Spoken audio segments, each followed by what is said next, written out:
जो उपस्थित हैं वे हैं श्री उदय शंकर सिंह। माननीय श्री उदय शंकर सिंह जी, आप वर्तमान में विश्व युवक केंद्र के चीफ कोऑर्डिनेटर हैं।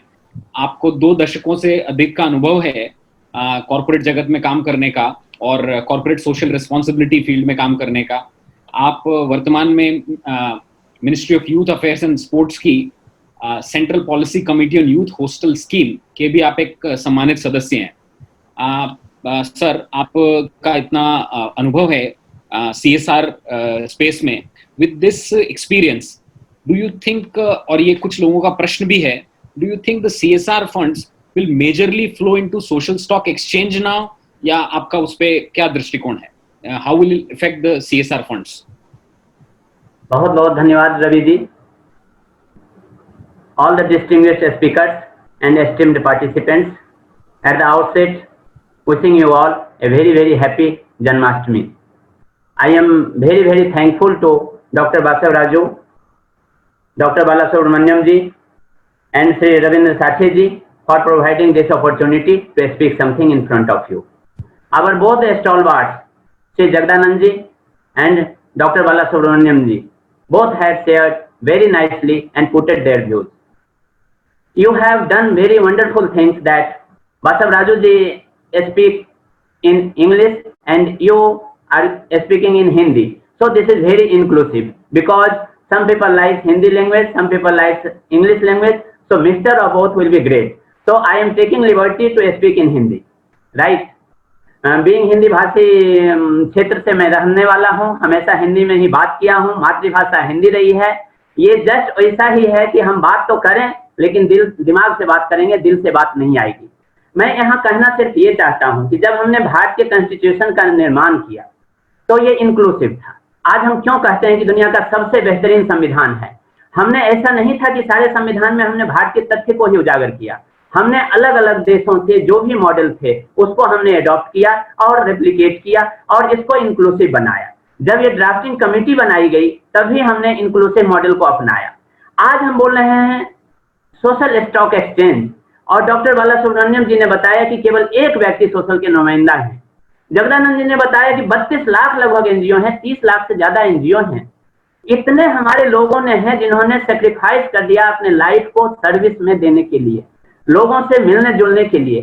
तो क्या जब हम इसको समावेशी ही नहीं बना रहे हैं, फिर किस सोशल स्टॉक एक्सचेंज की हम बात कर रहे हैं? मेरा सर्वप्रथम मानना है कि ये इनिशिएटिव बहुत ही अच्छा है, लेकिन कोई भी इनिशिएटिव यदि फ्लॉप हो जाता है उससे अच्छा है कि वो इनिशिएटिव तत्काल न लिया जाए। यदि इनिशिएटिव हमें लेना है, we have to enable the environment. When we are making a training platform for the SHG, first of all we have to make the enabling environment. If we are going to train a youth club, we have to make the enabling environment. We have to be ice-breaking session. After then we can inculcate, imbibe any ideas. Otherwise training program will be flop. तो मेरा कहना सिर्फ ये है इसमें कि इसको हमें समावेशी बनाना चाहिए, ज्यादा से ज्यादा भागीदारी देनी चाहिए। जब तक हम इंगेज नहीं करेंगे, whenever we will not engage, energize, involve the people, the program will be not successful. आज तक हम पढ़ते आए हैं, जब हमने पढ़ाई किया तब भी इंटरव्यू दिया तब भी अभी भी यही पूछा जाता है कि आज तक डेवलपमेंट क्यों नहीं फ्रूटफुल हो सका। तो हम कहते हैं ये बॉटम अप अप्रोच नहीं रहा, ये ऊपर से नीति चली और नीचे तक आई, नीचे से कभी नहीं चला। तो क्या सोशल स्टॉक एक्सचेंज को भी हम यही एक अमली जामा पहनाने जा रहे हैं? जब इतने हमारे भाई जो कि अनऑर्गेनाइज सेक्टर में हैं, सोशल सेक्टर्स में हैं, छोटे छोटे एनजीओ है, ग्रास रूट लेवल के एनजीओ है, वो कम्युनिटी के तह तक जाते हैं, वहां की बातें समझते हैं, उनके दर्द को समझते हैं। वो सिंपैथी बस बात नहीं करते थे, वो एम्पैथाइज्ड वे में बात करते हैं। और जब हम सेवी की बात करेंगे, दे आर कॉर्पोरेट, उनकी एक अलग एक्सपर्टीज है। डॉक्टर बालासुब्रमण्यम जी ने बहुत अच्छे ढंग से बताया कि उनकी जो एक्सपर्टीज है वो हाई लेवल की एक्सपर्टीज है, हमें लो लेवल से सोचना पड़ेगा, हमारी थिंकिंग को ग्राउंड लेवल तक लाने पड़ेंगे।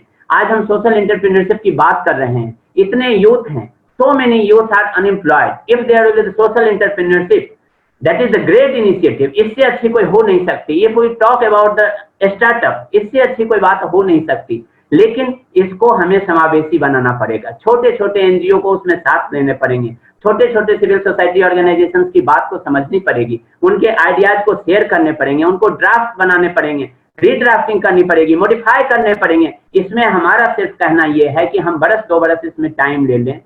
आज नई शिक्षा नीति आई, 2 लाख लोगों से ज्यादा का व्यू लिया गया तो आज हम कह सकते हैं कि समावेशी ढंग से इस पर बात की गई। आज अगर सोशल स्टॉक एक्सचेंज की बात करें तो शायद मैं उम्र में कम हो सकता हूं, 45 ईयर्स एज के व्यक्ति हूं, लेकिन कुछ लोगों ने तो 45 वर्ष अपने जीवन सेक्रीफाइस कर दिए हैं डेवलपमेंट सेक्टर में। क्या उनकी बात नहीं सुनी जानी चाहिए? उनका ज्ञान नहीं लिया जाना चाहिए? उनके अनुभव को नहीं सुननी चाहिए? उनके लर्निंग को एडॉप्ट नहीं किया जाना चाहिए? कोई मॉडल प्रोजेक्ट हुआ है तो उसको रेप्लिकेट नहीं करना चाहिए? यदि इन बातों को हम ध्यान में नहीं रखेंगे, हम सोशल स्टॉक एक्सचेंज की बात तो कर सकते हैं, लेकिन मॉडल सोशल स्टॉक एक्सचेंज की बात नहीं कर सकते।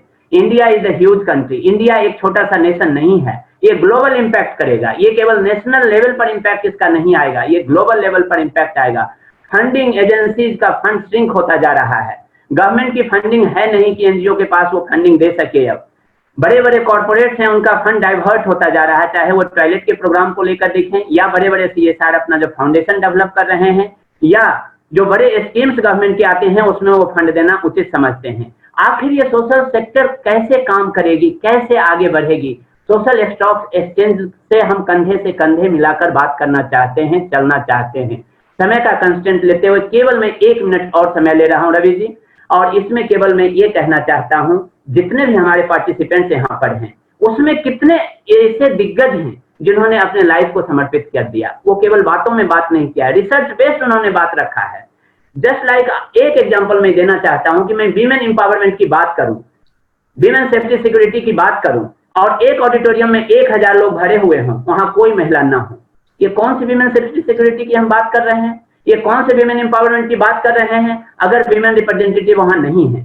इसके लिए मतलब यही है कि सोशल स्टॉक एक्सचेंज में सोशल भागीदारी थोड़ी नहीं होनी चाहिए, मेजरली होनी चाहिए। 75% लोग सोशल सिक्योरिटी, सोशल डिपार्टमेंट से हों, सोशल डेवलपमेंट से हों, इंस्टीट्यूशन से हों, गवर्नमेंट डिपार्टमेंट से हों, जो कि सोशली अपने आप को इन्वॉल्व किए हुए हैं, अपने आप को इंगेज किए हुए हैं, अपने आप को सेक्रीफाइस किए हुए हैं। और 25% लोग ऐसे हों जो कि अलग अलग तरह से हों, रिसर्च बेस्ड बैकग्राउंड से आए हुए हों, कॉर्पोरेट से आए हुए हों, इंडस्ट्री से आए हुए हों, लीगल फ्रेमवर्क उन्होंने बनाया हो। मेरा मत इतना है। मैं 2 शेयर के साथ अपनी बात समाप्त करना चाहता हूं। एक शेयर में कहना चाहता हूं कि सोशल स्टॉक एक्सचेंज क्या कर रहा है, जिसको जिगर मुरादाबादी जी ने कहा है, और एक हम सोशल सेक्टर के लोग क्या कहना चाहते हैं, उनको साहिल लुधियानवी जी ने कहा है। इन दोनों शेयर को मैं कोरिलेट करते हुए अपनी वाणी को विराम देना चाहूंगा कि इस शेयर में ही इस बात का निचोड़ है जो उदय शंकर कहना चाहता है। विश्व युवक केंद्र एक ऐसी संस्था है जो 1961 से है। हम 60वें वर्ष में प्रवेश किए। यूथ एम्प्लॉयमेंट में, यूथ ट्रेनिंग में हम जो हो सकता है हम लोग करने का प्रयास कर रहे हैं, लेकिन फिर भी उतना नहीं हो पा रहा है। तो जब हम समावेशी योजना नहीं बनाएंगे तो कैसे काम चलेगा? इस पर हम कहना चाहते हैं कि सोशल स्टॉक एक्सचेंज जो कह रहा है कि किधर से बरक चमकती है, बरक बिजली को कहते हैं, किधर से बरक चमकती है देखें ये वाइज, मैं अपना जाम उठाता हूं तू किताब उठा। मैं अपना काम कर रहा हूं, तुम अपना काम करो, सोशल स्टॉक एक्सचेंज बन जाएगा। इस पर साहिल लुधियानवी जी ने कहीं पर एक बहुत अच्छा शेर से अता फरमाया है। उन्होंने कहा है, माना कि इस जमीन को गुलजार न कर सके, हम सिविल सोसाइटी ऑर्गेनाइजेशन के रिप्रेजेंटेटिव होने के नाते हम सब ये बात रखना चाहते हैं कि माना कि इस जमीन को न गुलजार कर सके, कुछ खार हम तो कर गए गुजरे जिधर से हमने पूरा डेवलपमेंट नहीं किया, हमने पूरा डेवलपमेंट का स्वरूप नहीं चेंज किया, लेकिन स्वास्थ्य में, शिक्षा में, आजीविका में, किसी भी तरह के प्रशिक्षण में, आत्मनिर्भरता लाने में कहीं न कहीं कुछ न कुछ सोशल सिविल सोसाइटी ऑर्गेनाइजेशन का बहुत बड़ा रोल रहा है। We have the capacity to be the fourth foundation of this democracy। बस जरूरत है इसको समग्र विकास लाने का, इसको समग्रता से बात करने का, इंटीग्रिटी के साथ बात करने का। Social stock exchange is beautiful concept, it should be and it must be, लेकिन इसको इंक्लूसिवनेस बनाना पड़ेगा। यही मैं कहना चाहता था। आपने समय दिए, आप सबों को मैं दिल से आभार व्यक्त करता हूँ। So many thanks to the organizers for organizing such a wonderful platform, which will be a milestone of the discussion, which will be a milestone of the learning attitude, learning aptitude as well. Thank you so much. Thank you. बहुत बहुत धन्यवाद, बहुत बहुत आभार। जय हिंद, जय भारत। बहुत धन्यवाद श्री उदय शंकर सिंह जी, बहुत धन्यवाद। अब अगले इंद्रानी तहसीलदार जी हमारे साथ ज्वाइन करेंगी। इंद्रानी जी गुवाहाटी से ज्वाइन करेंगी। आप वर्तमान